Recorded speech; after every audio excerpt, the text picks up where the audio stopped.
Hey guys, told you I'd do an update video showing the new stock and other modifications I've done to my Ruger since my last vid. First and foremost, easiest to see there, that is a Tapco T6 stock. It's a 6 position on the back there, M4 style, and pretty rigid, pretty nice. It's got a little guard on the top there, it goes over top the barrel. That's a Tapco Stubby 4 grip also. All of it's in OD green. Got a single point sling mount right there. I thought that was a nice touch. Didn't know it came with that. Also has a Magpul rail covers there. And then you may have noticed when I went out to the end there, the barrel has been chopped. That is a 16-inch barrel, just a hair over, make it legal so it's not an SBR. The barrel itself is actually cut at about 14.5, just a little over 14.5, and with the flash hider it actually makes up to the 16, and this is actually welded in place, and that's what makes it legal, is the fact that the flash hider is actually welded to the barrel and it's non-removable. Well, it's removable, but it's not easily removable, so it meets all requirements in order to be at that 16-inch mark. Besides the stock, that's pretty much the only modifications I've done. That is a this actually, if you watch my other video, is the barrel that I had from previous time whenever I took it off. I had talked about how the previous owner shallowed out the rifling at the end. Well, for this, since I was cutting it didn't matter, so I took off my good barrel, which is actually what's being used to prop the gun right now so I could talk about it, and went back to the old barrel, used the Sawzall with a metal cut blade and a lot of cutting oil, and just went at it. It actually cut pretty easily. A little bit of cleanup with some sandpaper, just increasing in grits, and had a nice finish on the end, and deburred the edge and everything like that. Then I used increasing grits again in conical stones made for a Dremel, but I spun them by hand in order to kind of give it a nice crown again. And then I ended up finishing up with a wet dry over top of a conical bit to give it a nice polish for the crown. So, still running the Bushnell 4-power fixed 4. I want to get some type of red dot or something, but I don't want to cheap out on it. I was thinking maybe a Seymour unit. They run about 100, 120, but I haven't made up my mind yet, and I don't really have the money for it quite yet. So fixed 4-power, it's going to stay for a little while. So, and some of you guys may be wondering why I got the one on the top, and that's if you guys have been paying attention to a lot of the new style of shooting and stuff like that. The what do they call it? The isometric or something.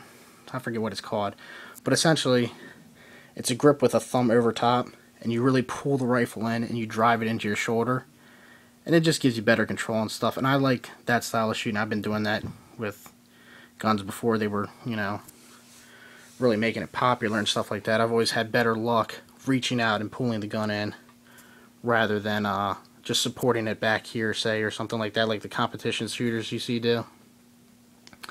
Never had much luck with that, so I've always liked reaching out and pulling it in.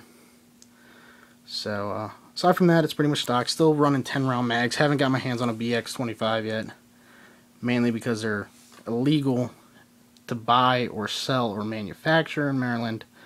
But if you actually own one, it's legal to have, so I'll find some way of getting my hands on one and report back on that. Nice thing about this stock, if I can get it off that barrel, lay it down, I'll show you a comparison too of barrel lengths.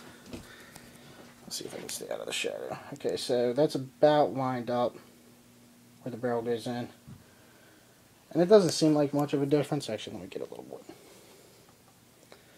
That's more like it. Not much of a difference, but it's something. I mean, this is an 18.5-inch barrel as is, so it's just a little bit, but it just makes it look a little bit better, especially in the stock with the stubby foregrip and everything.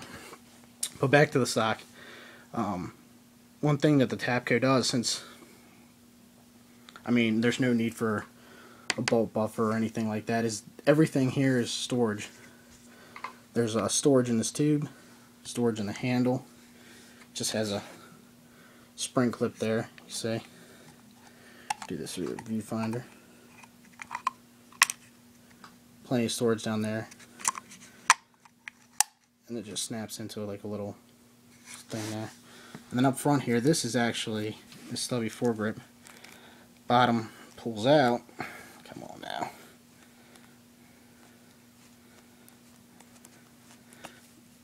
And it's pretty much set up to carry a CR123 battery.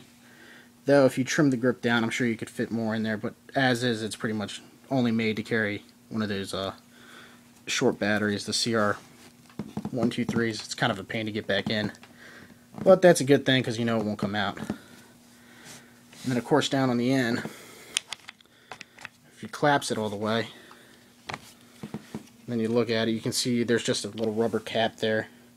It's kind of hard to pull out if you come at it from this end, but this actually comes all the way out. You pull out on that, comes off the back, you have your standard thing, and then there you go, you got the entire tube of storage. So if you were thinking of using this as some type of, you know, survival stock or something like that, you have plenty of storage options for sticking stuff places.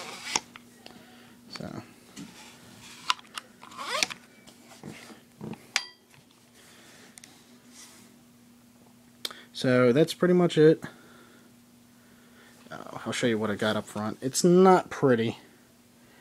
The way I actually put the flash hider on is, of course, measured it. Measured twice, cut once. Hacksawed it. Put the flash hider on.